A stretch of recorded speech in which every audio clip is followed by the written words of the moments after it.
భార్యలందరికీ ఇది good news. మొన్నటి వరకు సుప్రీంకోర్టు ఒక జడ్జిమెంట్ ఇచ్చింది 2018లో.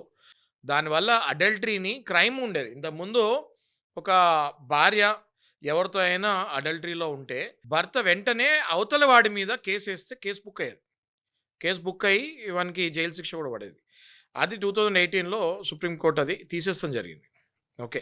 ఆ తర్వాత అక్రమ సంబంధాలన్నది విచ్చలవిడిగా అయిపోయి మీరు ఇటీవల చూస్తే కొంతమంది డైరెక్ట్‌గా పబ్లిక్‌లోనే నేను అడల్టరీలో ఉన్నా అని చెప్తున్నారు. ఓకే. చాలా గర్వంగా చెప్పుకుంటున్నారు ఆళ్ళు. నేను అడల్టరీలో ఉన్నాను. నన్నేం చేయగలుగుతారు అడల్టరీకి ఏం చట్టం లేదని. కానీ ఇప్పుడు ఇదేదైతే మీరు టాపిక్ తీశారో ఎలినేషన్ ఆఫ్ ఎఫెక్షన్ అన్నది అడల్టరీకి చెక్ పెట్టబోతుంది. ఏ రకంగా అంటే ఇంతకుముందు ఒక భార్య, భర్త ఎగ్జాంపుల్ తీసుకుందాం మనం నాగరాజు గారు.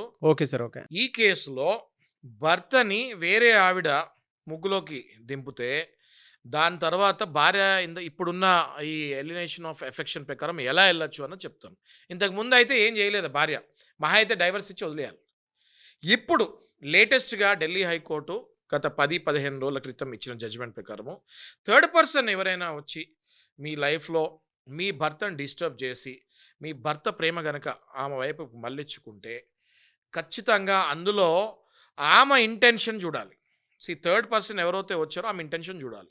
ఆమె అసలు నాకు ప్రపంచమే వద్దు, సర్వస్వం వదిలేసాను, నేను ఆయనతో ప్రేమలో పడ్డాను, ఈయన ప్రేమలో పడ్డాడు అనుకుంటే దాన్ని మనం ఏం చేయలేము నాగరాజు గారు. చాలా థిన్ లైన్ ఉంది ఇక్కడ చూడాలి. దాన్ని ఏం చేయలేము మనం. కానీ థర్డ్ పర్సన్ వచ్చినామా కేవలం ఆ భర్త డబ్బు, ఆ భర్త స్టేటస్ గుంజుకుంటానికి అంటే లాక్కుంటానికి వస్తే మాత్రం మనం గనక అది ప్రూవ్ చేస్తే మాత్రం 100% ఇటువైపు ఉన్న భార్య ఆమె మీద సివిల్ సూట్ ప్రకారం ఎలినేషన్ ఆఫ్ ఎఫెక్షన్ అని జాగ్రత్తగా పాయింట్ టు పాయింట్ డ్రాఫ్ట్ చేసి సివిల్ సూట్, ఇది క్రిమినల్ కేసు కాదండి, ఇది సివిల్ సూట్ ఇది. ఓకే. సివిల్ సూట్ క్రిమినల్గా ఆమెను ఏం చేయలేము.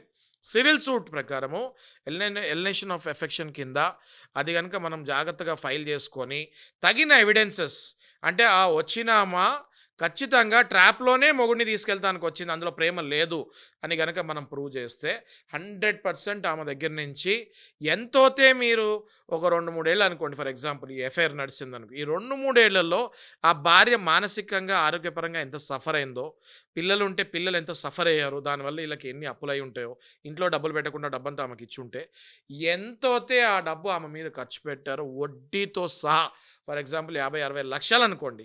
వడ్డీతో సహా యాడ్ చేసుకొని ఆమె దగ్గర నుంచి రికవరీకి వెళ్ళొచ్చు.